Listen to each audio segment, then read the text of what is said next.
नमस्कार दोस्तों, मैं प्रशांत आप सबका स्वागत करता हूं। इस लेक्चर में हम डिस्कस करेंगे RO previous year short paper के तहत मॉडर्न हिस्ट्री से जुड़े हुए प्रश्नों को।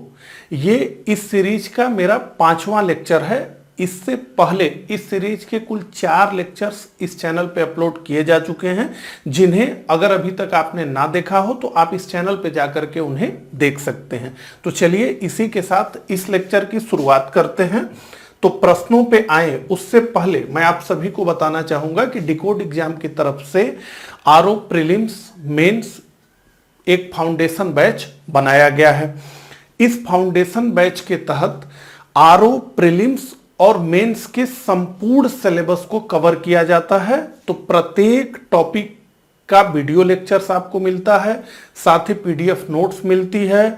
प्रीलिम्स के एग्जाम के समय टेस्ट सीरीज भी दी जाती है, साथ ही साथ मुख्य परीक्षा के लिए उत्तर लेखन का कार्यक्रम चलाया जाता है, जिसमें निबंध लेखन, पत्र लेखन आदि की संपूर्ण जानकारी दी जाती है। साथ ही साथ मॉडल क्वेश्चन पेपर दिए जाते हैं, जो उसका मॉडल आंसर होता है वो बताया जाता है, आपकी कॉपियां जांची जाती हैं।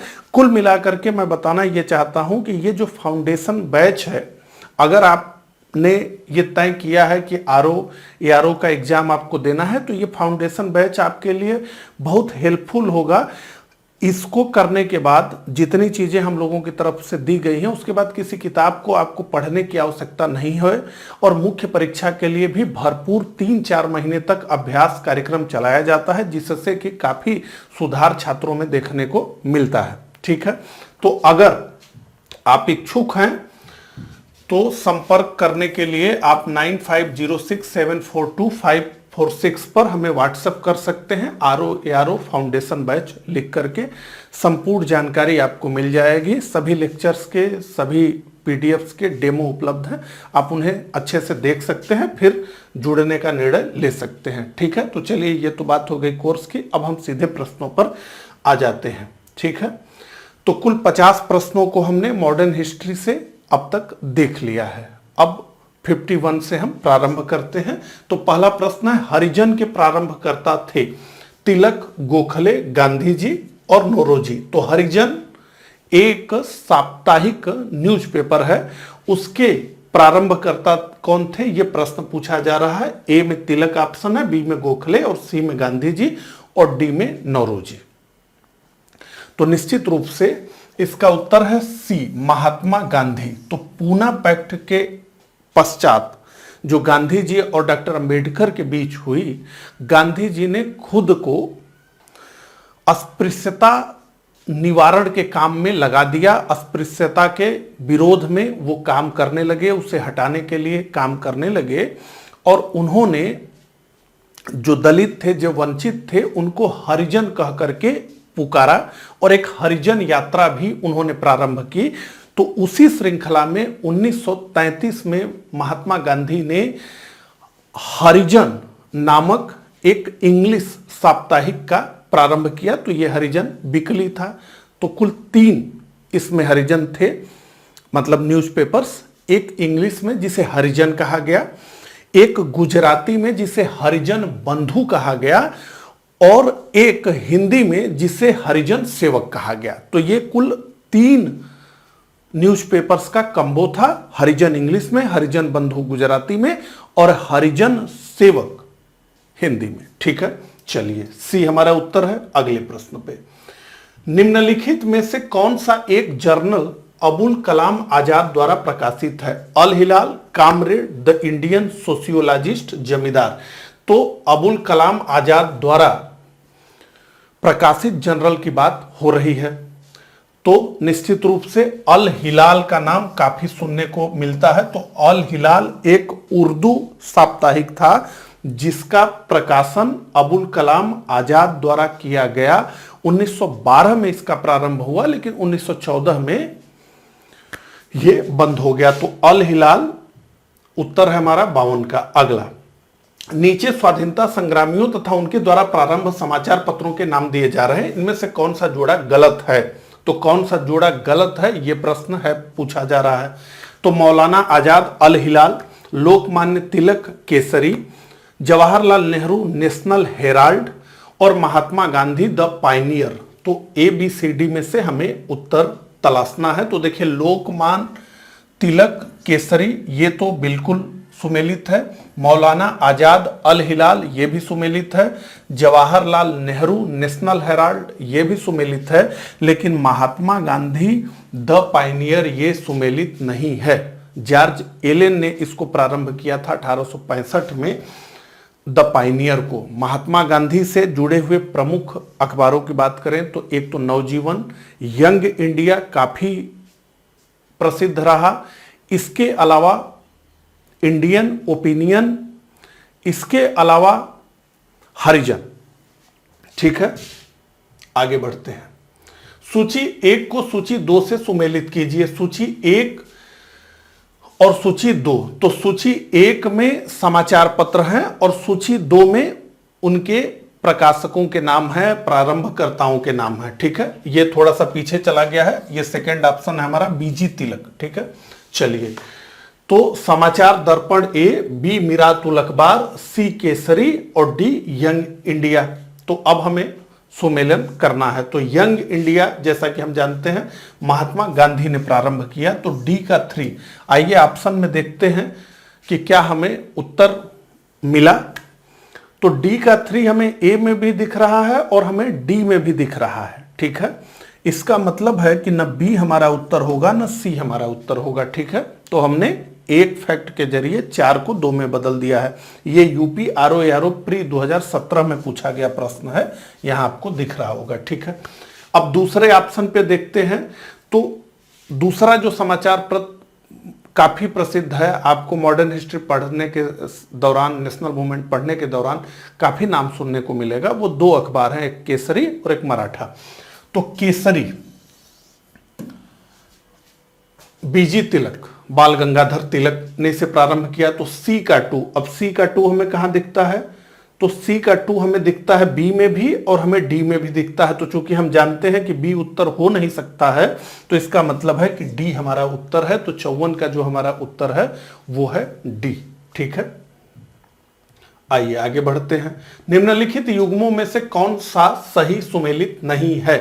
नवजीवन एम के गांधी, स्वराज्य टी प्रकाशम, प्रभात एनसी केलकर, कौमी आवाज अबुल कलाम आजाद। तो इसमें से देखिए, नवजीवन तो महात्मा गांधी के द्वारा प्रारंभ किया गया, स्वराज्य टी प्रकाशम, प्रभात एनसी केलकर। लेकिन कौमी आवाज ये सही सुमेलित नहीं है, क्योंकि कौमी आवाज का प्रारंभ जवाहरलाल नेहरू और रफी अहमद किदवई ने 1945 में की थी। इसका प्रारंभ अबुल कलाम आजाद ने नहीं किया था, इसलिए ये डी हमारा उत्तर होगा। अगला, निम्नलिखित में से कौन सा युग्म सुमेलित नहीं है? A Indu Prakash MG Ranade, B Native Opinion BN Mandlik, C Bombay Chronicle Gopal Krishna Gokhale और D Indian Mirror Devendranath Tagore. तो देखिए, Indu Prakash MG Ranade, Native Opinion BN Mandlik, Bombay Chronicle. ये बॉम्बे क्रॉनिकल का प्रकाशन गोपाल कृष्ण गोखले ने नहीं किया था। तो फिरोज शाह मेहता ने बॉम्बे क्रॉनिकल का प्रारंभ किया था 1910 में। तो इससे जुड़े हुए गोपाल कृष्ण गोखले नहीं है। गोपाल कृष्ण गोखले भी और फिरोज शाह मेहता भी ये प्रमुख नरमपंथी थे। और फिरोज शाह मेहता को उत्तरदायी माना जाता है 1907 में जो कांग्रेस का विभाजन हुआ और उसके बाद जो उनका प्रभाव था कांग्रेस पे विभाजन के पश्चात, तो कुछ समय के लिए कांग्रेस को मेहता कांग्रेस का करके भी बुलाया गया था।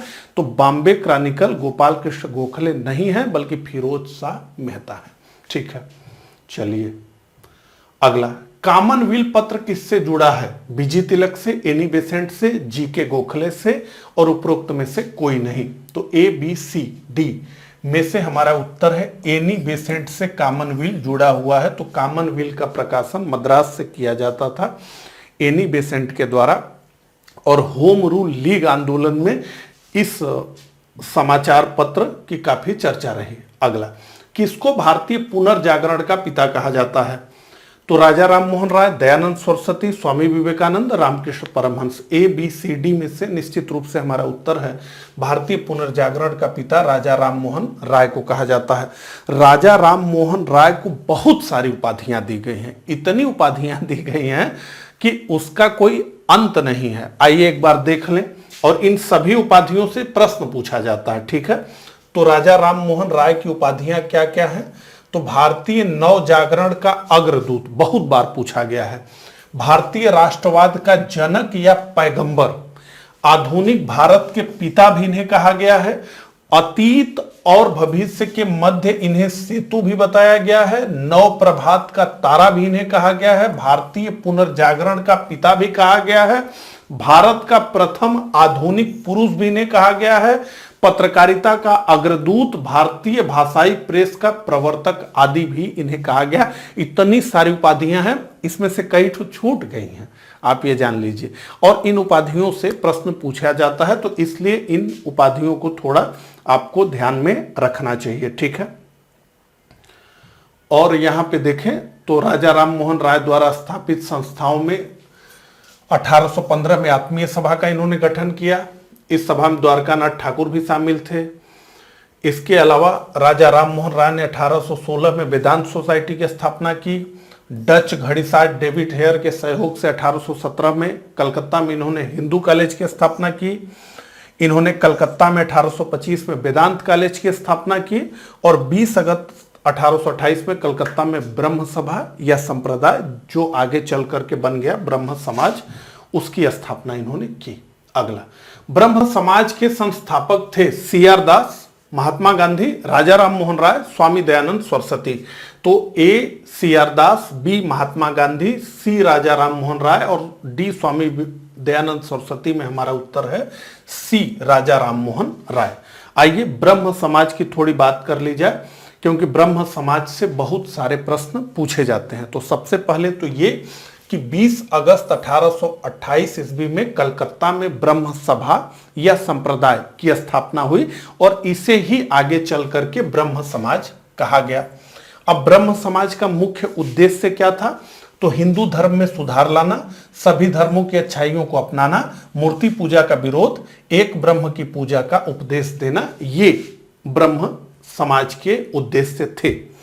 जब राजा राम मोहन राय की मृत्यु हो गई, तो उसके बाद देवेंद्र नाथ टैगोर के हाथों में ब्रह्म समाज के संचालन की जिम्मेदारी आ गई, और इन्हीं देवेंद्र नाथ टैगोर ने 1857 में केशव चंद्र सेन को ब्रह्म समाज में शामिल किया, और बाकायदा 1862 में आचार्य पद पर ये नियुक्त हो गए। कौन? केशव चंद्र सेन।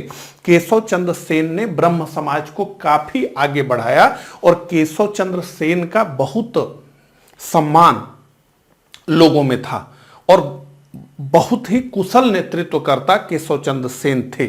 हालांकि इनके ऊपर बहुत बड़ा दाग लगा, जिससे इनका सम्मान काफी गिरा, ठीक है।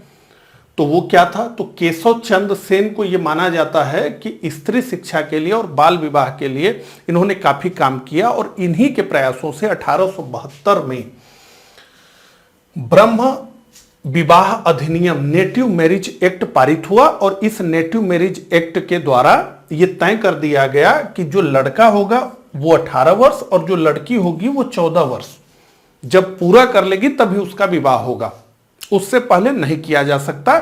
यानी केशव चंद्र सेन ने यह कहा कि बाल विवाह ठीक नहीं है, एक उम्र निर्धारित की जाए, तो सरकार ने ऐसा कर दिया, ब्रिटिश राज ने, ठीक है।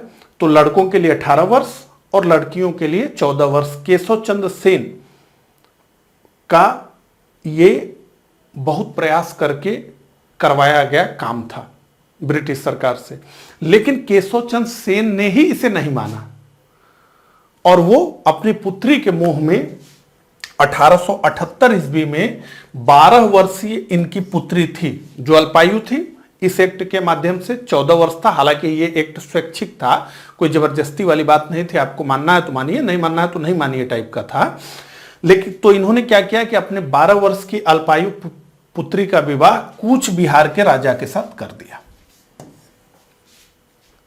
अब इन्हें लगा कि अब राजा के साथ लड़की के विवाह का ऑफर आया है तो कैसे ठुकराया जाए, पुत्री के भविष्य का विषय है।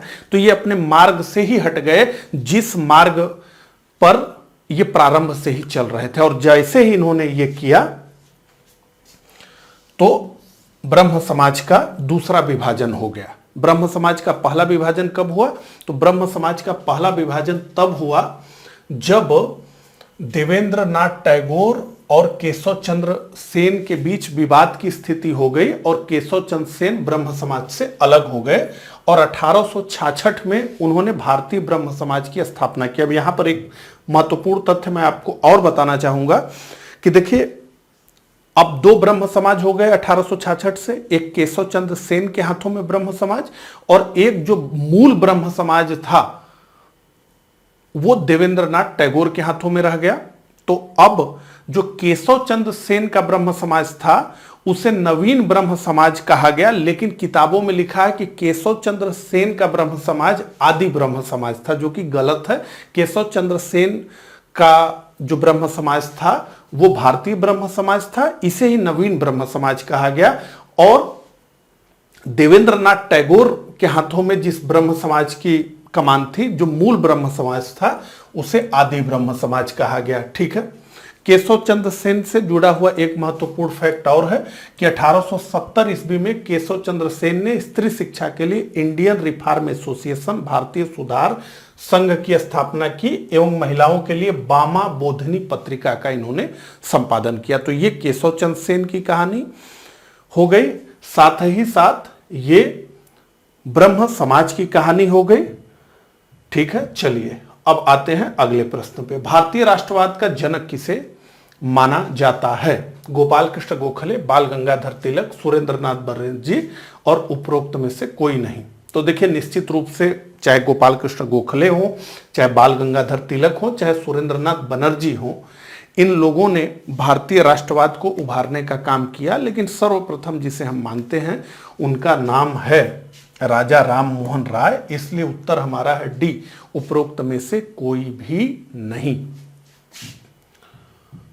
आइए अगले प्रश्न को देखें। निम्न में से कौन भारत का मार्टिन लूथर कहलाता है? स्वामी दयानंद सरस्वती ए, बी राजा राम मोहन राय, सी स्वामी विवेकानंद, डी स्वामी श्रद्धानंद। तो भारत का मार्टिन लूथर, हालांकि इस तरह के प्रश्न का तो कोई मतलब नहीं है। भारत का नेपोलियन, भारत का मार्टिन लूथर, है ना, ये औपनिवेशिक मानसिकता को दर्शाता है। अरे हमारी स्वतंत्र पहचान है, कोई किसी के जैसा क्यों हो? लेकिन खैर, पूछा जा रहा है तो उत्तर तो देना ही है। तो हमारा उत्तर है स्वामी दयानंद सरस्वती को भारत का मार्टिन लूथर कहा गया। स्वामी दयानंद सरस्वती ने आर्य समाज की स्थापना की और इनका प्रसिद्ध नारा वेदों की तरफ लौटो। स्वामी दयानंद सरस्वती पहले व्यक्ति थे जिन्होंने स्वराज की बात की और ये कहा कि अच्छे से अच्छा विदेशी शासन भी खराब से खराब देसी शासन से अच्छा नहीं हो सकता। तो स्वराज और स्वदेशी की सबसे पहले बात इन्होंने की और इन्होंने सबसे पहले यह कहा कि हिंदी को राष्ट्रभाषा बनाया जाना चाहिए। स्वामी दयानंद सरस्वती।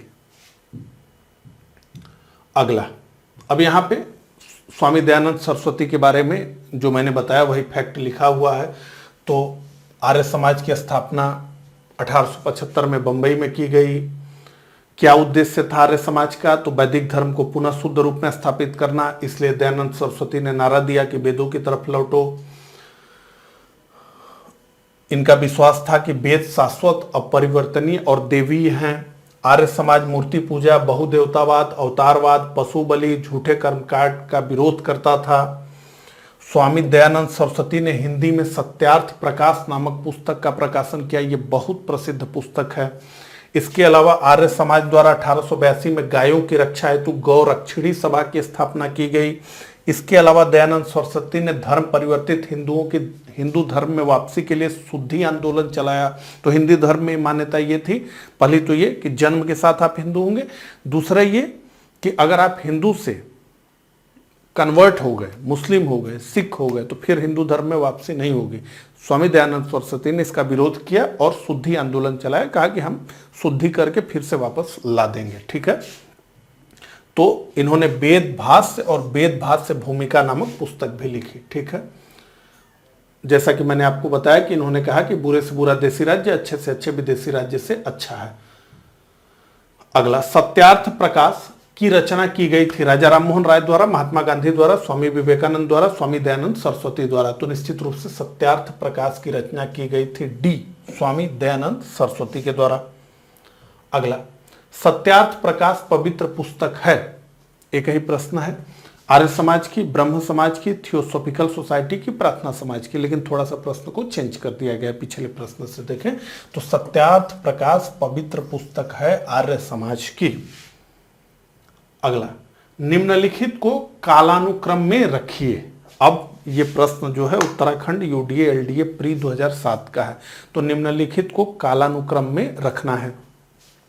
तुलसीदास, राजा राममोहन राय, स्वामी विवेकानंद, दयानंद सरस्वती। पहले तो हम ये समझ लें कि क्या इस प्रश्न में कोई दिमाग लगाया जा सकता है। आइए ट्राई करें। देखिए, इन सब नामों में से एक मोटी अंडरस्टैंडिंग हमारी ये तो है ही कि तुलसीदास जी इन लोगों से बहुत पहले हैं, इन तीनों लोगों से। ठीक है, इतनी अंडरस्टैंडिंग तो जो भी पढ़ाई कर रहा है उसको है ही। तो अब वन हमें कहां दिखता है, तो वन हमें दिखता है ए में और बी में। तो इसका मतलब है कि डी और सी तो हमारा उत्तर नहीं ही होने वाला है। ठीक है, अब अगर थोड़ा सा दिमाग हम ये लगा पाए कि इन लोगों में राजा राममोहन राय, स्वामी विवेकानंद, दयानंद सरस्वती में अगर हमने पढ़ा है आधे अधूरे तरीके से भी, लेकिन एक आइडिया हमें यह है कि राजा राममोहन राय के बारे में जो भी बात सुनते हैं हम, वो लगभग 1800 से लेकर के ही हम देखते हैं। 1809 में उनकी पहली पुस्तक आई, फिर हिंदू कॉलेज की स्थापना, इसके अलावा ब्रह्म समाज, ये सब। तो राजा राममोहन राय, स्वामी विवेकानंद और दयानंद सरस्वती में सबसे यंग कौन सा व्यक्ति हो सकता है? हल, ठीक है। तो अगर इन लोगों को आप पढ़े हो और थोड़ा भी दिमाग में हो तो ये आपको पता है कि स्वामी विवेकानंद इन तीनों लोगों में, तुलसीदास जी को तो छोड़ दीजिए, ये तो 16वीं शताब्दी में हुए, लेकिन राजा राममोहन राय, स्वामी विवेकानंद और दयानंद सरस्वती में सबसे बाद में स्वामी विवेकानंद रहे होंगे, अगर ये आइडिया है। क्योंकि इन्होंने जो विश्व धर्म सम्मेलन में बोला और बहुत कम उम्र में ही इनका जीवन समाप्त हो गया, तो एक आइडिया अगर आपको होगा तो 3 होना चाहिए लास्ट में, और 3 कहाँ लास्ट में है? तो बी में है। हमारा उत्तर आ गया बी। हालांकि ये तरीका बहुत अच्छा है या बहुत खराब है ये बात मैं नहीं कह रहा हूं, लेकिन ऐसे ट्राई किया जाना चाहिए, दिमाग लगाया जाना चाहिए। ठीक है, तो चलिए आगे बढ़ते हैं। निम्नलिखित में से किसने महाराष्ट्र में प्रार्थना समाज की स्थापना की थी? ए आत्माराम पांडुरंग ने, बी ज्योतिबा फुले ने, सी एमजी चंद्रकार ने और डी एमजी रानाडे ने। तो उत्तर हमारा है ए, आत्माराम पांडुरंग ने केशव चंद्र सेन की प्रेरणा से प्रार्थना समाज की स्थापना 1867 में मुंबई में की थी, और प्रार्थना समाज से 1869 में जस्टिस महादेव गोविंद रानाडे भी जुड़ गए और इन्हीं के नाम से प्रार्थना समाज जाना जाने लगा। तो प्रार्थना समाज से जुड़े हुए सभी तथ्य यहां पर दिए हुए हैं, आप देख सकते हैं। हम आगे बढ़ेंगे। अगला, महात्मा ज्योतिबा फुले द्वारा किस संगठन की स्थापना की गई थी? ए गोपाल मंडली, बी श्री नारायण सभा, सी सत्यशोधक समाज और डी महाजन सभा।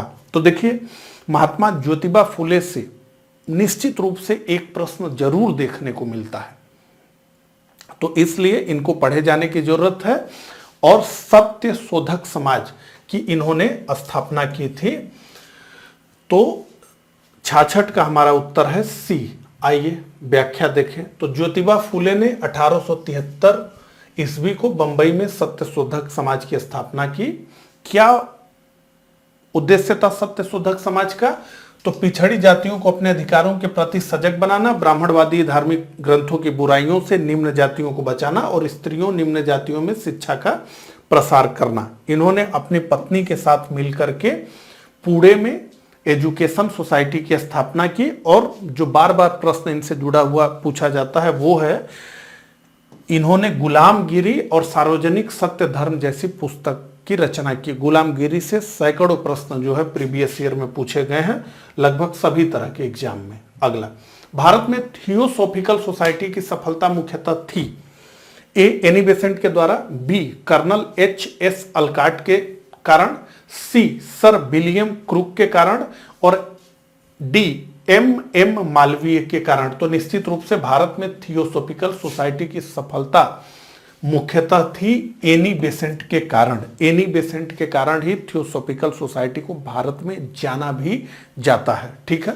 तो आइए थियोसॉफिकल सोसाइटी से जुड़े हुए कुछ महत्वपूर्ण तथ्यों को देख लें। तो देखिए, थियोसॉफिकल सोसाइटी की स्थापना हुई 7 सितंबर 1875 को दो लोगों के द्वारा। एक मैडम ब्लॉत्स्की, ये रूसी महिला थी, और दूसरे कर्नल हेनरी स्टली आलकाट, ये अमेरिकी सैनिक थे। इन दोनों लोगों ने 7 सितंबर 1875 को थियोसॉफिकल सोसाइटी की स्थापना की और दोनों संस्थापक 1889 में स्वामी दयानंद सरस्वती के आमंत्रण पर भारत आए और जनवरी 1882 में मद्रास में अडयार के निकट अपना इन्होंने मुख्यालय बना लिया। 1889 में एनी बेसेंट थियोसॉफिकल सोसाइटी की इंग्लैंड में सदस्य बनी और 1893 में एनी बेसेंट भारत आई और इस सोसाइटी का कार्यभार इन्होंने संभाल लिया। 1907 में अलकाट के निधन के बाद एनी बेसेंट इस सोसाइटी की अध्यक्षा नियुक्त हो गई और एनी बेसेंट ने 1898 में बनारस में सेंट्रल हिंदू कॉलेज की स्थापना की, जो आगे चलकर 1916 में बनारस हिंदू स्कूल बन गया। एनी बेसेंट को, जैसा कि हम जानते हैं, इनको गौरव प्राप्त है कांग्रेस की प्रथम महिला अध्यक्ष होने का। 1917 के कांग्रेस के अधिवेशन में इन्होंने कांग्रेस की अध्यक्षता की और इन्हें हम जानते हैं होम रूल लीग आंदोलन से भी। तो दो होम रूल लीग आंदोलन भारत में चलाए गए, एक बाल गंगाधर तिलक के नेतृत्व में और दूसरा एनी बेसेंट के नेतृत्व में। ठीक है, चलिए अगले प्रश्न पे आते हैं। शारदा अधिनियम के अंतर्गत लड़कियों एवं लड़कों के विवाह की न्यूनतम आयु क्रमशः कितनी निर्धारित की गई थी? 12 एवं 16, 14 एवं 18, 15 एवं 21 और 16 एवं 22। तो निश्चित रूप से शारदा अधिनियम के अंतर्गत लड़कियों एवं लड़कों के विवाह की न्यूनतम आयु निर्धारित की गई थी बी 14 और 18 वर्ष। आइए व्याख्या देखें। तो देखिए, यहां पर बाल विवाह से को रोकने के लिए जो कुल 3 अधिनियम पारित किए गए, उन तीनों को हम देखेंगे। आप लोग अक्सर कंफ्यूज होते होंगे कि किस अधिनियम की बात की जा रही है और किस अधिनियम में क्या उम्र जो है तय की गई थी। ठीक है, तो देखिए, सबसे पहले तो सिविल मैरिज एक्ट या नेटिव मैरिज एक्ट 1872 में पारित हुआ। ठीक है, जिसकी बात हमने की कि केशव चंद्र सेन ने अथक प्रयास इसके लिए किया। तो इसके अंतर्गत बाल व बहु विवाह पर प्रतिबंध लगाया गया और विवाह की आयु लड़के के लिए 18 वर्ष और लड़की के लिए 14 वर्ष तय की गई। इसे ब्रह्म विवाह अधिनियम के नाम से भी जाना जाता है। तो जब ब्रह्म विवाह अधिनियम कहा जाएगा तो आप समझेंगे सिविल मैरिज एक्ट या नेटिव मैरिज एक्ट 1872 की बात हो रही है। उसके बाद सम्मति आयु अधिनियम आया, एज ऑफ कंसेंट एक्ट 1891 में, जिसका बहुत भारी विरोध बाल गंगाधर तिलक ने किया। ठीक है, तो ये भारतीय समाज सुधारक और बंबई के पारसी बहराम जी मालबारी के प्रयासों के फलस्वरूप 1891 में ब्रिटिश सरकार द्वारा एज ऑफ कंसेंट एक्ट पारित किया गया। इसके अंतर्गत 12 वर्ष की आयु की कन्याओं के विवाह को प्रतिबंधित कर दिया गया। बाल गंगाधर तिलक ने इस अधिनियम का बड़े पैमाने पर विरोध किया। वो इसलिए नहीं कि उन्हें बाल विवाह से सहमति थी, उनका विषय यह था कि ये हमारा आंतरिक विषय है और हम इसे ठीक करेंगे। हमारे धार्मिक विषयों में, हमारे आंतरिक विषयों में हस्तक्षेप करने वाले ये अंग्रेज भला होते कौन है, इस आधार पर उन्होंने विरोध किया। और तीसरा बाल विवाह निरोधक अधिनियम, जिसे शारदा अधिनियम कहा गया, 1929 में, और ये हरविलास शारदा के प्रयासों से अधिनियम पारित हुआ, डॉक्टर हरविलास शारदा। ठीक है, और इसमें 18 वर्ष लड़के की उम्र और 14 वर्ष लड़की की उम्र तय की गई। ठीक है, तो प्रश्न क्या था? शारदा अधिनियम के अंतर्गत तो 18 और 14 बी है ना, और यहां पे देखें तो 18 और 14, तो ये 3 ब्रिटिश भारत में कानून बने बाल विवाह को रोकने के लिए। ठीक है, अगला, निम्नलिखित विवरण पर विचार कीजिए। 1853 में जन्मे ये पश्चिमी भारत के पारसी थे। ये इंडियन स्पेक्टेटर तथा वॉइस ऑफ इंडिया के संपादक थे। ये एक समाज सुधारक थे और सम्मति आयु अधिनियम 1891 के पक्ष में मुख्य संघर्ष करता थे।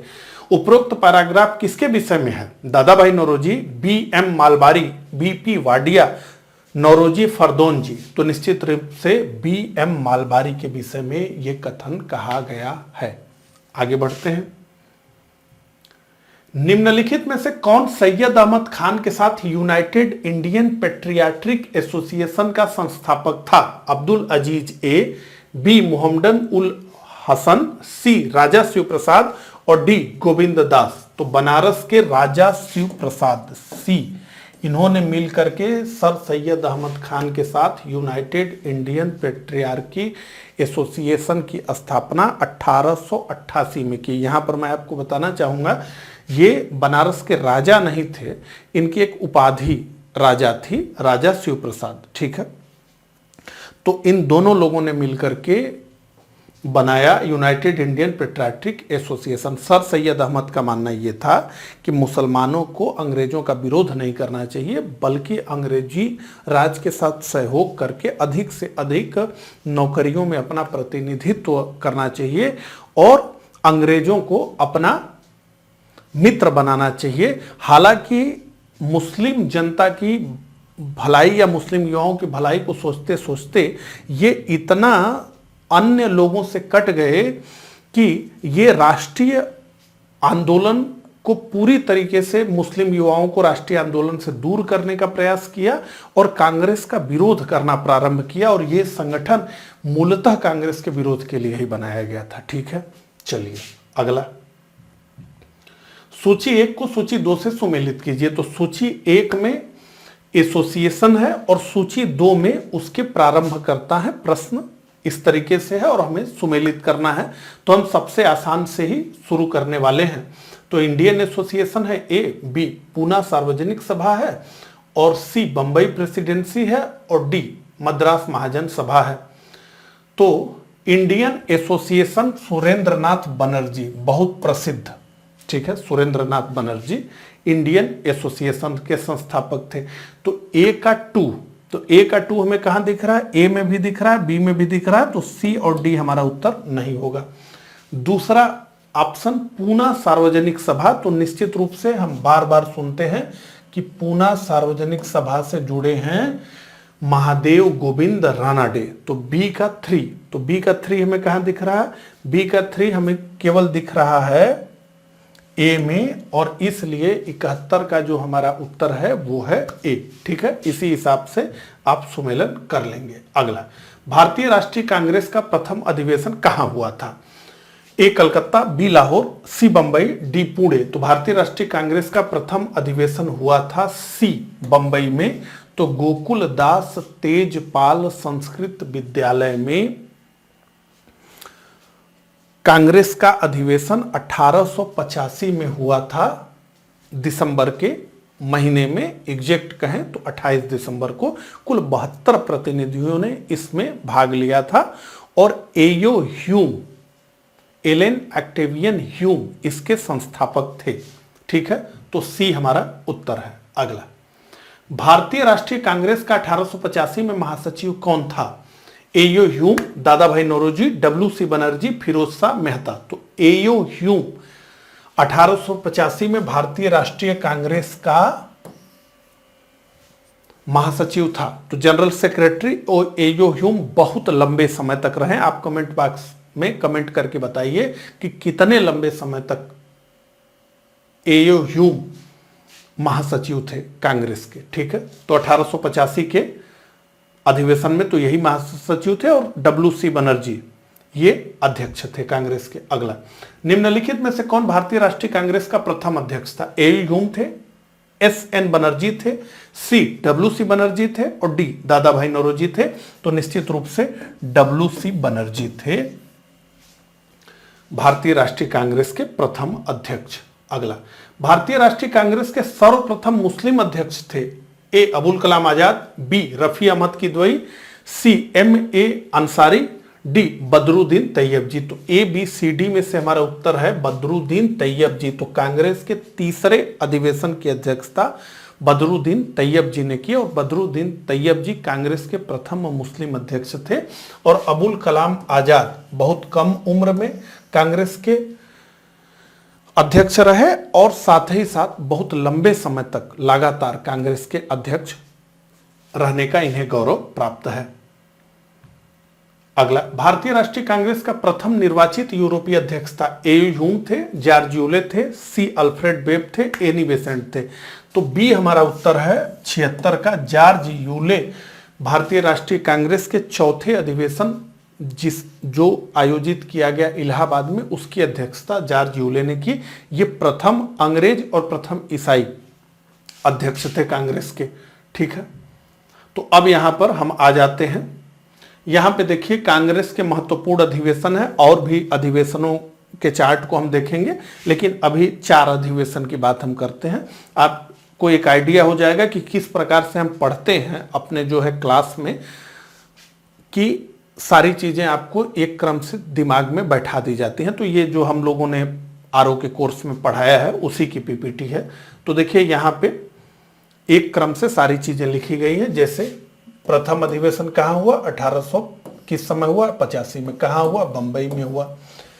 तो बेम्योस चंद बनर्जी अध्यक्ष थे और महासचिव थे एओ ह्यूम।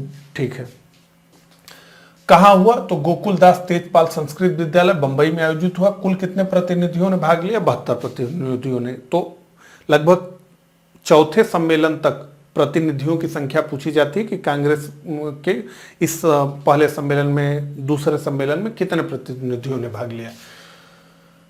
प्रमुख सदस्य कौन थे, तो दादा भाई नौरोजी थे, फिरोज शाह मेहता थे, दिनसा एलजी वाचा थे, काशीनाथ तेलंग थे, बी राघवाचारी थे। दूसरा 1886 में हुआ कलकत्ता में, दादा भाई नौरोजी अध्यक्ष हो गए। कुल 434 प्रतिनिधियों ने भाग लिया। कांग्रेस के ये पहले पारसी अध्यक्ष थे, कौन, दादा भाई नौरोजी। और भारतीय राष्ट्रीय कांग्रेस में इंडियन एसोसिएशन का विलय हो गया। तो सुरेंद्र नाथ बनर्जी और आनंद मोहन बोस, इंडियन एसोसिएशन का विलय हो गया। तीसरा हुआ 1887 में मद्रास, बदरुद्दीन तैयब जी। 607 प्रतिनिधियों ने भाग लिया और प्रथम मुस्लिम अध्यक्ष बने बदरुद्दीन तैयब जी। चतुर्थ 1888 इलाहाबाद, जॉर्ज यूले। 1248 प्रतिनिधि ने भाग लिया। प्रथम अंग्रेज और प्रथम ईसाई अध्यक्ष ये थे। भारत के तत्कालीन गवर्नर जनरल लॉर्ड डफरिन द्वारा कांग्रेस को सूक्ष्मदर्शी अल्पसंख्यकों की संस्था प्रवक्ता कहा गया। उसने बहुत रोक लगाने का प्रयास किया। तो जो दरभंगा के राजा थे उन्होंने बड़ी मदद की चौथे अधिवेशन को इलाहाबाद में आयोजित करने में। और उन्होंने कोठी का नाम मुझे याद नहीं आ रहा, आप कमेंट करके बताएंगे। वो अपने पैसे से खरीद करके कांग्रेस को दिया अधिवेशन के लिए। ठीक है, निम्नलिखित में से कौन एक भारतीय राष्ट्रीय कांग्रेस से कभी संबद्ध नहीं रहे। तो कौन इनमें से भारतीय राष्ट्रीय कांग्रेस से कभी नहीं जुड़े रहे। फिरोज शाह मेहता तो निश्चित रूप से, एक समय ऐसा था कांग्रेस का जब कांग्रेस को मेहता कांग्रेस ही कहा गया, जैसे इंदिरा कांग्रेस, सोनिया कांग्रेस, उसी तरीके से। हकीम अजमल खान, खालिद अब्दुल गफ्फार खान, सीमांत गांधी जिन्हें हम कहते हैं। तो सर सैयद अहमद खान कभी भी कांग्रेस से जुड़े हुए नहीं थे और ये कांग्रेस के पूर्ण रूपेण विरोधी थे। और हम ये मानते हैं कि जो 2 राष्ट्र बना 1947 में, उसके सर्वप्रथम अगुवा यही सर सैयद अहमद खान थे।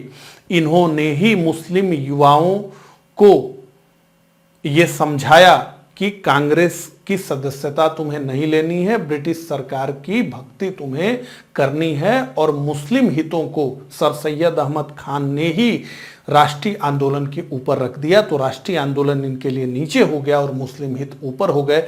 और यहीं से एक द्विरिष्ट राष्ट्र, 2 राष्ट्र सिद्धांत उभर करके आया। तो डी। अगला, निम्नलिखित में से कौन भारतीय राष्ट्रीय कांग्रेस का अध्यक्ष कभी नहीं चुना जा सका। लाला लाजपत राय, एनी बेसेंट, मोतीलाल नेहरू, बाल गंगाधर तिलक। तो देखिए 1905 के बंगाल विभाजन के पश्चात से ही अगर हम माने तो भारत में मुख्य जो गरमपंथी आवाज थी, जो उग्र स्वर था, उसके 3 वाहक बताए जाते हैं। लाल बाल पाल, लाला लाजपत राय, बाल गंगाधर तिलक और पाल, बिपिन चंद्र पाल। इसमें से केवल एक गर्मपंथी, वो भी विशेष अधिवेशन में कांग्रेस का अध्यक्ष बना, बाकी दोनों गर्मपंथी, बिपिन चंद्र पाल भी और इतने बड़े विराट नेता बाल गंगाधर तिलक थे, वो भी कांग्रेस के कभी अध्यक्ष नहीं बन पाए। तो गर्मपंथियों में से केवल एक, जिनका नाम था लाला लाजपत राय, ये चुने गए। विशेष जो अधिवेशन था कांग्रेस का 1920 में, उसमें एनी बेसेंट हम जानते हैं 1917 में, मोतीलाल नेहरू 1919 में विशेष अधिवेशन जो हुआ, और बाल गंगाधर तिलक कभी नहीं चुने गए। तो निम्नलिखित में से कौन भारतीय राष्ट्रीय कांग्रेस का अध्यक्ष कभी नहीं चुना जा सका? तो बाल गंगाधर तिलक कभी नहीं चुने जा सके, इतने बड़े नेता थे। तो गर्मपंथियों में केवल एक, लाला लाजपत राय कांग्रेस के अध्यक्ष बन पाए। ठीक है, चलिए। भारतीय राष्ट्रीय कांग्रेस का एकमात्र अधिवेशन जिसकी अध्यक्षता महात्मा गांधी ने की, इलाहाबाद अधिवेशन, गया अधिवेशन, बेलगांव अधिवेशन, कराची अधिवेशन। तो बेलगांव अधिवेशन 1924 एकमात्र अधिवेशन था जिसकी अध्यक्षता महात्मा गांधी ने की थी। तो सी हमारा उत्तर है। आगे बढ़ते हैं। निम्नलिखित में से कौन भारतीय राष्ट्रीय कांग्रेस की प्रथम महिला अध्यक्ष थी? श्रीमती सरोजिनी नायडू थी, श्रीमती एनी बेसेंट थी, श्रीमती एन सेन गुप्ता थी, और उपरोक्त में से कोई नहीं। तो भारतीय राष्ट्रीय कांग्रेस की प्रथम महिला अध्यक्ष थी श्रीमती एनी बेसेंट। 1917 में ये कांग्रेस की अध्यक्षा बनी। उसके बाद 1925 कानपुर में श्रीमती सरोजिनी नायडू और श्रीमती नलिनी सेन गुप्ता भी कांग्रेस की तीसरी अध्यक्ष रही। कमेंट बॉक्स में आप बताएंगे कि वो किस अधिवेशन में उन्होंने अध्यक्षता की कांग्रेस की। अगला, सूची 1 को सूची 2 से सुमेलित कीजिए। तो सूची 1 में अध्यक्ष हैं, सूची 2 में भारतीय राष्ट्रीय कांग्रेस की सभाओं के स्थान है। तो किस अधिवेशन की अध्यक्षता किसने की, ये प्रश्न है, यही मैचिंग है। तो अब इसमें जो है सबसे आसान से शुरू किया जा सकता है। तो सबसे आसान से, सबके लिए इसकी परिभाषा अलग अलग होगी, हो सकता है आप लोग इतने समझ सुन रहे हो। तो देखिए, मैं सबसे आसान जब कहता हूं तो इसका मतलब यह होता है कि जो पॉपुलर फैक्ट है। अब बार बार सरोजिनी नायडू से प्रश्न जरूर पूछा जाता है। अब सरोजिनी नायडू से प्रश्न पूछा जाता है तो आपको यह तो पता ही रहना चाहिए कि वो कब कांग्रेस के अध्यक्ष किस अधिवेशन की अध्यक्षता उन्होंने की। तो इसलिए मैं आसान कहता हूं, बाकी आसान की परिभाषा सबके लिए अलग अलग है, लेकिन जो पॉपुलर फैक्ट है वो तो हमें पता होना चाहिए, उसी को मैं आसान कहता हूं। तो मेरे लिए आसान है सरोजिनी नायडू, कानपुर। तो बी का 3 हमें कहां दिख रहा है? बी का 3 हमें ए में भी दिख रहा है, डी में भी दिख रहा है। इसका मतलब न सी उत्तर होगा न बी उत्तर होगा। इसके बाद मोतीलाल नेहरू अमृतसर में हुए, सी का 1 हमें कहां दिख रहा है? सी का 1 हमें केवल और केवल, देखिए सी का 1 हमें केवल और केवल कहां दिख रहा है? तो डी में दिख रहा है। तो 81 का जो हमारा उत्तर है वो है डी। ठीक है, आगे बढ़ते हैं। उत्तर प्रदेश के विभिन्न स्थानों में आयोजित भारतीय राष्ट्रीय कांग्रेस के अधिवेशन के संदर्भ में सूची 1 को सूची 2 से सुमेलित कीजिए और नीचे दिए गए कूट का प्रयोग करके सही उत्तर चुनिए। सूची 1 स्थान और सूची 2 वर्ष है। ये लेटेस्ट प्रश्न है, यूपी आरओ प्री में पूछा गया ये प्रश्न है। ठीक है, तो मेरठ, कानपुर, लखनऊ, बनारस। तो देखिए, सबसे पहले हम लखनऊ से ही शुरू करेंगे। क्यों शुरू करेंगे? ये पॉपुलर फैक्ट है। क्यों पॉपुलर फैक्ट है? लखनऊ पैक्ट, जहां पर कि मुस्लिम लीग और कांग्रेस ने अपना संयुक्त अधिवेशन किया और नरम दल और गरम दल कांग्रेस के एक मंच पर आ गए। इसके शिल्पकार थे बाल गंगाधर तिलक और मोहम्मद अली जिन्ना को माना जाता है। ठीक है, तो लखनऊ 1916 तो पॉपुलर फैक्ट है, हमें पता होना चाहिए। तो सी का 1 हमें कहां दिख रहा है? केवल सी में दिख रहा है, हमारा उत्तर आ गया। सी का 1 हमें कहां दिख रहा है? केवल और केवल सी में दिख रहा है और हमारा उत्तर आ गया। तो 82 का जो हमारा उत्तर है वो है सी।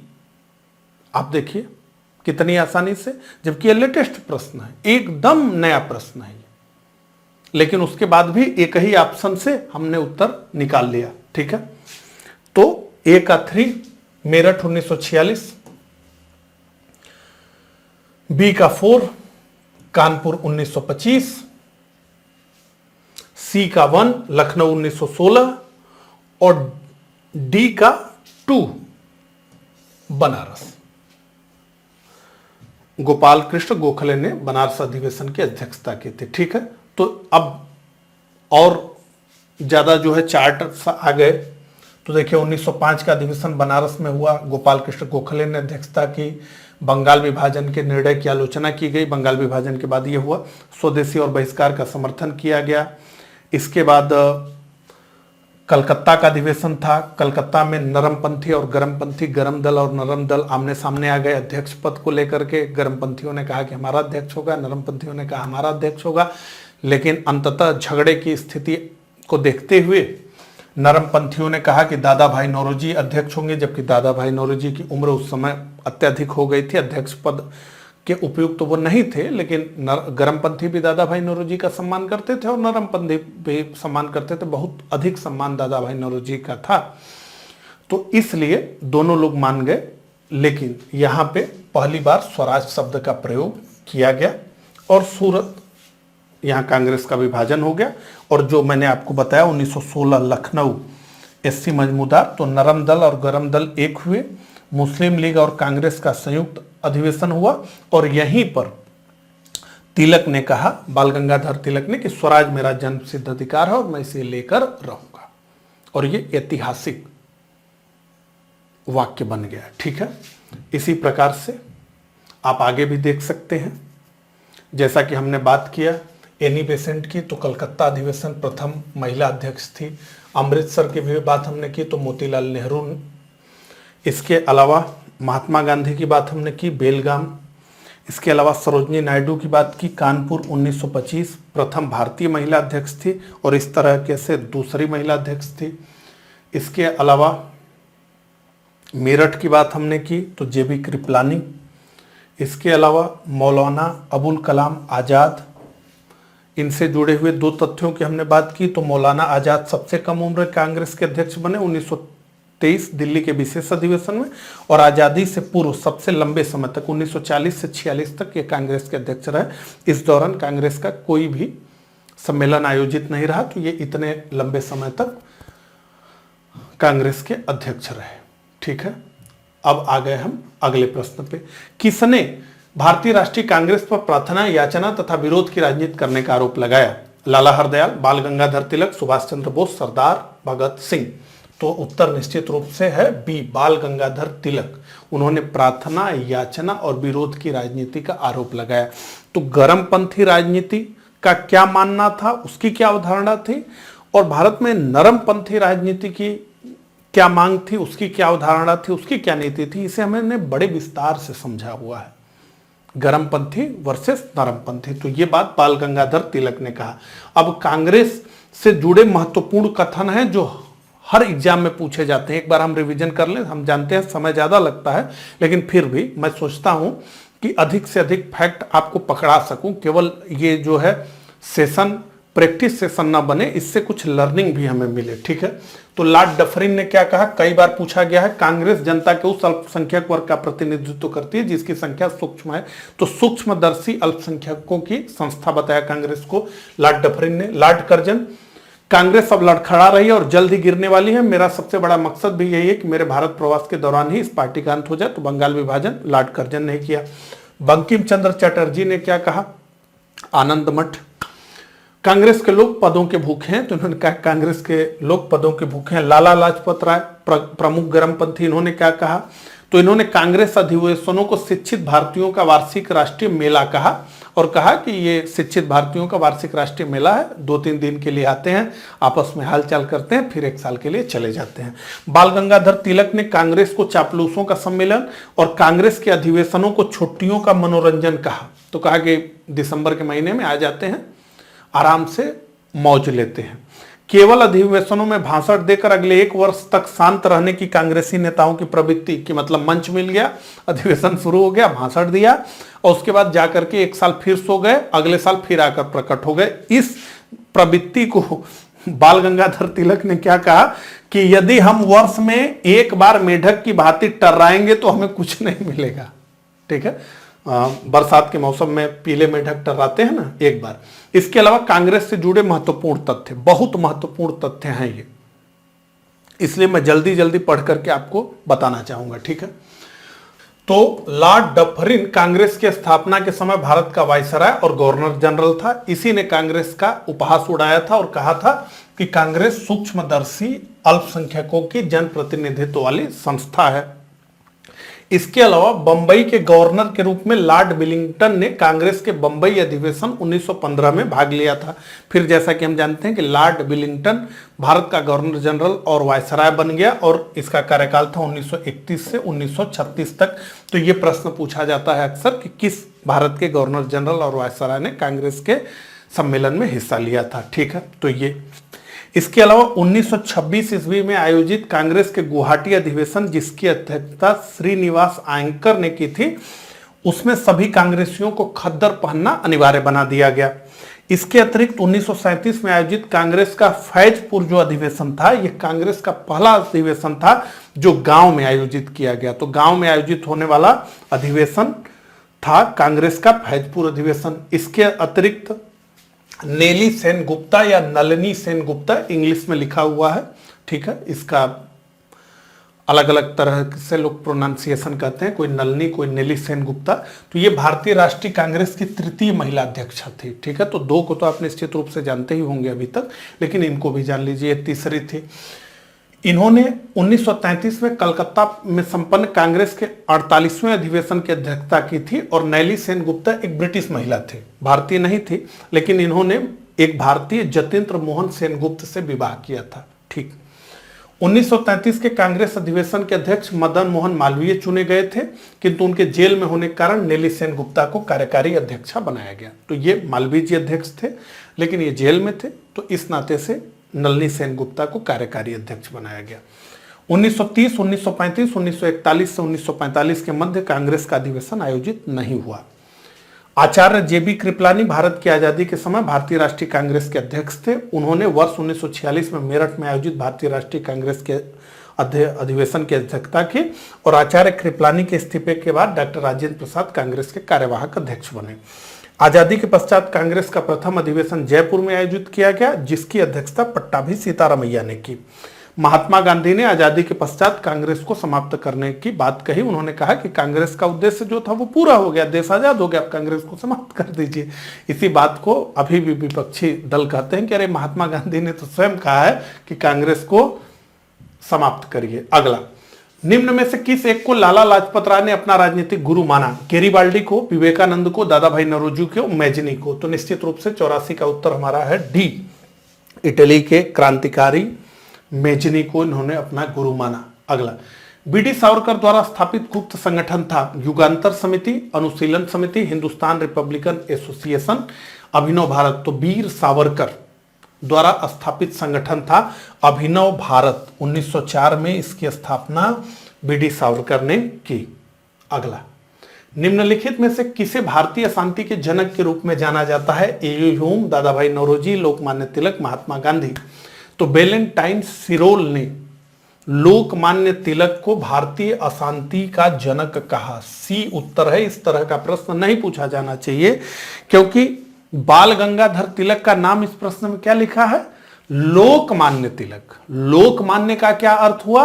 लोगों से मान्यता प्राप्त या लोगों में मान्यता प्राप्त, लोगों में प्रतिष्ठित व्यक्ति को भारतीय लोगों ने प्रेम से क्या कहा? लोकमान्य। और लोकमान्य को वैलेंटाइन सिरोल ने क्या कहा? भारतीय शांति का जनक। और एक भारतीय ने इस प्रश्न को बना दिया और पूछ लिया कि भारतीय शांति का जनक किसको कहा गया। ठीक है, तो उत्तर तो निश्चित रूप से प्रश्न पूछा गया है तो उत्तर देना हमारा काम है। तो 86 का हमारा उत्तर है सी। आगे बढ़ते हैं। हिंदुस्तान रिपब्लिकन संगठन की स्थापना की गई थी इलाहाबाद में, कानपुर में, लखनऊ में, नई दिल्ली में। A B C D. तो हिंदुस्तान रिपब्लिकन एसोसिएशन HRA की स्थापना कानपुर में की गई थी, 1924 में की गई थी। ठीक है, आइए देखें। निम्नलिखित में से काकोरी कांड से जुड़ा कौन क्रांतिकारी मुकदमे में बच निकला था? सचिंद्रनाथ बख्शी, मुकुंदी लाल, चंद्रशेखर आजाद, ममथनाथ गुप्त। तो निश्चित रूप से काकोरी कांड से जुड़ा कौन क्रांतिकारी मुकदमे से बच निकला था? तो सी उत्तर है चंद्रशेखर आजाद। तो 9 अगस्त 1925 को HRA ने एक महत्वपूर्ण क्रांतिकारी घटनाक्रम को अंजाम दिया। काकोरी स्थान नामक स्थान पर सरकारी खजाने को लूटा गया, क्योंकि HRA के पास आर्थिक स्थिति मजबूत नहीं थी और संगठन चलाने के लिए आर्थिक स्थिति मजबूत होनी आवश्यक है। इसके साथ ही साथ ब्रिटिश सरकार को एक मैसेज भी देना था। तो चंद्रशेखर आजाद ने प्रारंभ से ही कहा था कि आजाद पैदा हुआ हूं, आजाद रहूंगा और आजाद ही मर जाऊंगा। ब्रिटिश सरकार ने अभी कोई ऐसी जेल नहीं बनाई है जो मुझे कैद कर सके। तो इसका उत्तर है चंद्रशेखर आजाद। तो हमेशा ही आजाद रहे। अंत में इन्होंने स्वयं से ही अपनी जान, जब वो घिर गए तो उन्होंने, अब यहां पर देखिए जो भारत में क्रांतिकारी राष्ट्रवाद का दूसरा चरण था उसका ये चार्ट है। हमने डिटेल में ये समझाया है कि कैसे क्रांतिकारी घटनाक्रम, कहां से मोटिवेशन मिला। तो इथोपिया के हाथों इटली की हार, चीन में बक्सर विद्रोह, जापान के हाथों रूस की हार। इस घटना ने औपनिवेशवाद को फिर से परिभाषित किया। कैसे? तो हमेशा यूरोपीय शक्तियों द्वारा यह कहा गया कि वो श्रेष्ठ हैं, वो ईश्वर के पुत्र हैं, इसलिए हमेशा उन्हीं को विजय प्राप्त होगी, वही शासन करना जानते हैं। ये तरीके से तो एक उच्च नस्ल का सिद्धांत दिमाग में बिठाया गया कि हम उच्च हैं और तुम निम्न हो। इस उच्च और निम्न नस्ल के सिद्धांत को तोड़ दिया जापान ने, जब इतने छोटे से जापान ने इतने बड़े जारशाही रूस को हरा दिया 1905 में। बहुत मोटिवेशन इससे मिला। खैर, तो हिंदुस्तान रिपब्लिकन एसोसिएशन अक्टूबर 1924 कानपुर, तो इसका गठन किया गया। कौन कौन था मुख्य नेता? तो सचिंद्रनाथ सान्याल, राम प्रसाद बिस्मिल और जोगेश चंद्र चटर्जी। क्या उद्देश्य था हिंदुस्तान रिपब्लिकन एसोसिएशन का? तो जनता को यह बताना कि अहिंसा हल नहीं है। तो मैंने यहाँ पे लिखा है ना कि गांधी जी ने जब आंदोलन प्रारंभ किया ना, तो कई क्रांतिकारियों ने भी उनको सहयोग किया, लेकिन गांधी जी ने जब असहयोग आंदोलन को वापस ले लिया तो क्रांतिकारियों ने इसे गांधी का धोखा माना और भारत में क्रांतिकारी राष्ट्रवाद के दूसरे चरण का प्रारंभ हो गया। तो हिंदुस्तान रिपब्लिकन एसोसिएशन का पहला उद्देश्य ये कि जनता को यह बताना कि अहिंसा हल नहीं, यानी महात्मा गांधी वाला रास्ता ठीक नहीं। पूर्ण स्वतंत्रता के लिए प्रत्यक्ष कार्रवाई और क्रांति आवश्यक है, ऐसे मांगने से मिलने वाली नहीं है। अंग्रेजी शासन को समाप्त करना और संघीय गणतंत्र संयुक्त राज्य भारत की स्थापना करना, ये आदि उद्देश्य थे। तो 9 अगस्त 1925 को काकोरी क्रांति हुई, ठीक है, और HRA द्वारा सरकारी खजाने को लूटा गया। काकोरी षड्यंत्र केस चला इन लोगों पर। तो इस केस में कुल 29 लोगों पर मुकदमा चलाया गया। 17 लोगों को लंबी सजाएं दी गई, 4 को आजीवन कारावास दिया गया और राम प्रसाद बिस्मिल, अशफाक उल्ला खान, रोशन सिंह, राजेंद्र लाहिड़ी को फांसी पर चढ़ा दिया गया। ठीक है, तो ये पूरी कहानी है। आइए, किसने कहा था दरो दीवार पे हसरत की नजर करते हैं, खुश रहो अहले वतन हम तो सफर करते हैं? अशफाक उल्ला खान ने, बहादुर शाह जफर ने, राम प्रसाद बिस्मिल ने और वाजिद अली शाह ने। तो अवध के अंतिम नवाब वाजिद अली शाह ने यह शेर कहा था कि दरो दीवार पे हसरत की नजर करते हैं, खुश रहो अहले वतन हम तो सफर करते हैं। और ये वाजिद अली शाह का शेर प्रत्येक जेल में रहने वाले क्रांतिकारी और फांसी के फंदे पर चढ़ने वाले क्रांतिकारी का प्रिय वाक्य बन गया। तो सब लोग ये कहते थे कि दरो दीवार पे हसरत की नजर करते हैं, खुश रहो अहले वतन हम तो सफर करते हैं। अगला, किसने सचिंद्र सान्याल द्वारा स्थापित हिंदुस्तान रिपब्लिकन एसोसिएशन का नाम बदलकर हिंदुस्तान सोशलिस्ट रिपब्लिकन एसोसिएशन कर दिया? रास बिहारी बोस, बटुकेश्वर दत्त, सरदार भगत सिंह, चंद्रशेखर आजाद। तो निश्चित रूप से ABCD में से हमारा उत्तर है डी, चंद्रशेखर आजाद ने फिरोज शाह कोटला मैदान में एक सम्मेलन बुलाया। कब बुलाया? 1928 में 10 सितंबर। ठीक है, और यहीं पर HRA का नाम बदलकर HSRA कर दिया, यानी सोशलिज्म का प्रभाव स्पष्ट रूप से दिखता है। उस समय सोशलिज्म की काफी बात हो रही थी, रूस काफी तेजी से आगे बढ़ रहा था, तो पूरे इस भारतीय क्षेत्र में उसका प्रभाव था।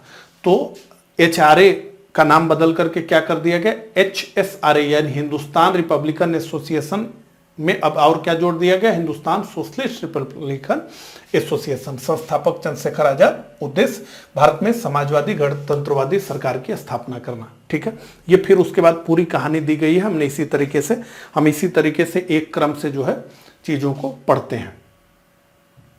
अगला, इनकलाब जिंदाबाद का नारा किसने दिया, इकबाल ने, MK गांधी ने, भगत सिंह, SC बोस ने।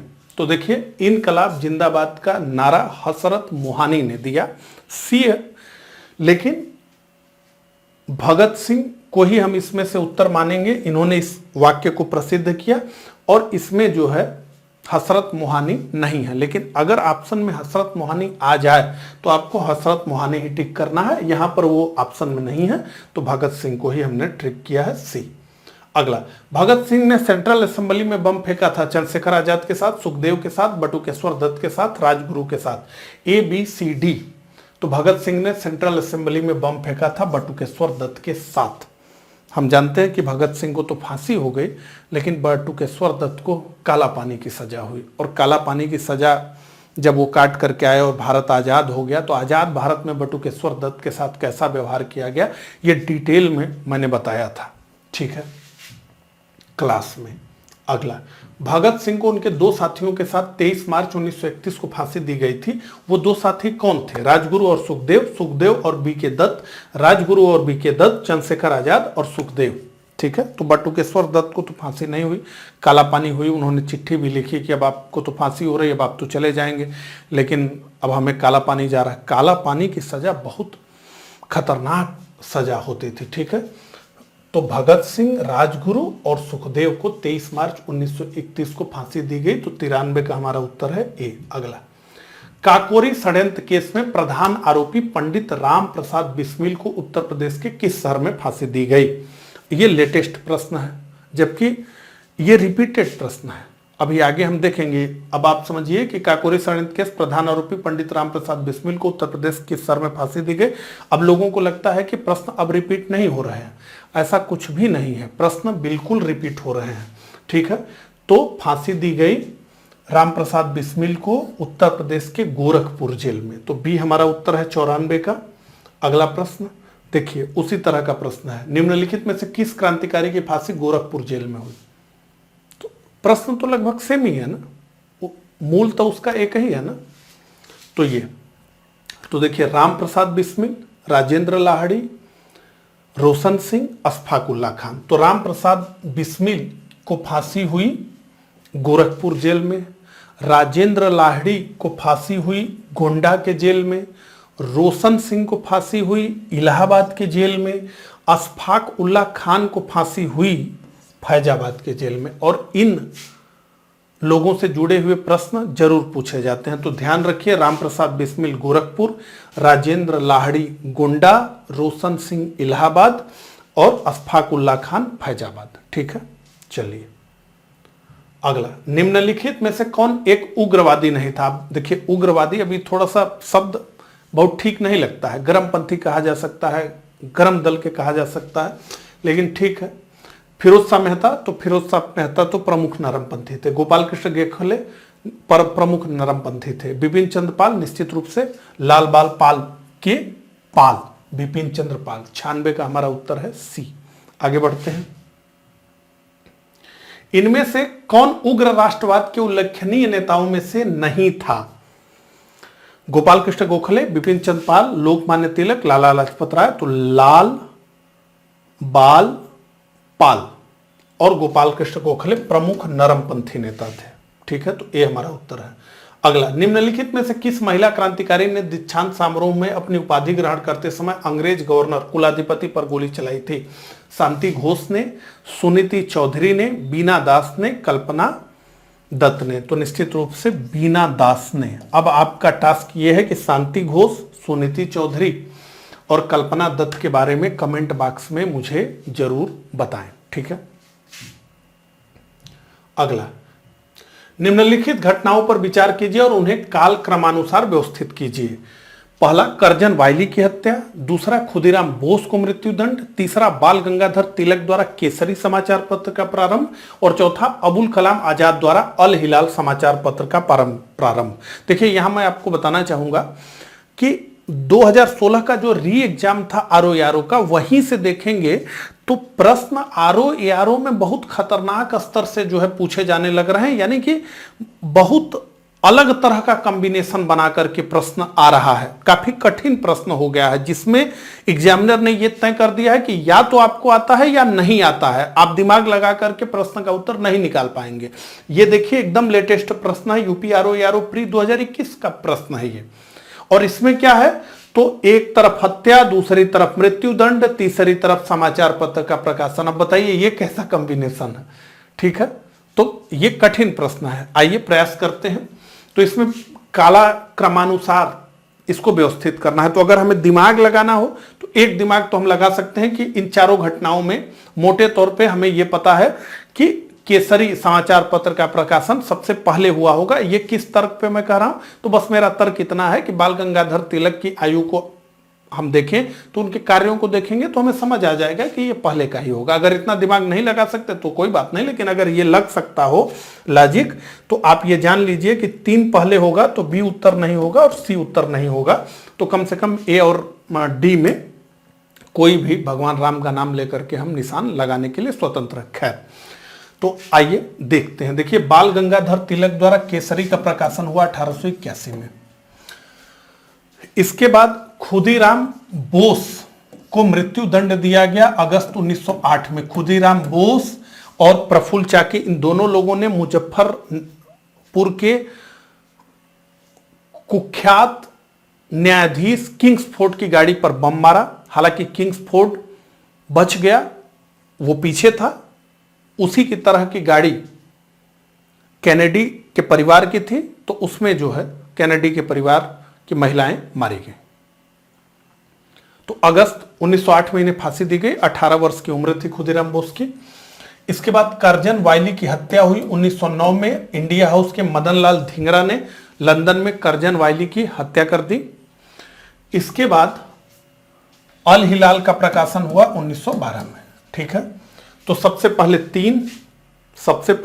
तीन, उसके बाद 2, उसके बाद 1 करजन वायली की हत्या, उसके बाद 4 अबुल कलाम आजाद द्वारा अल हिलाल का प्रकाशन। तो ए हमारा उत्तर है 99 का। ठीक है, चलिए, निम्नलिखित में से किस क्रांतिकारी नेता ने कलकत्ता के क्रूर पुलिस कमिश्नर चार्ल्स टेगार्ट की हत्या का प्रयास किया था? सचिन नाथ सान्याल, राजेंद्र लाहिड़ी, चंद्रशेखर आजाद, गोपीनाथ साहा। तो डी हमारा उत्तर है, 100 का जो हमारा उत्तर है डी, गोपीनाथ साहा। ठीक है,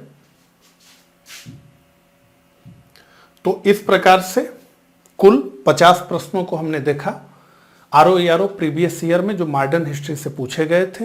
मुझे कमेंट करके जरूर बताइएगा कि मेरा ये प्रयास आपको कैसा लगा। मिलता हूं इसी तरह के अगले लेक्चर में, तब तक के लिए आप सभी को नमस्कार, धन्यवाद।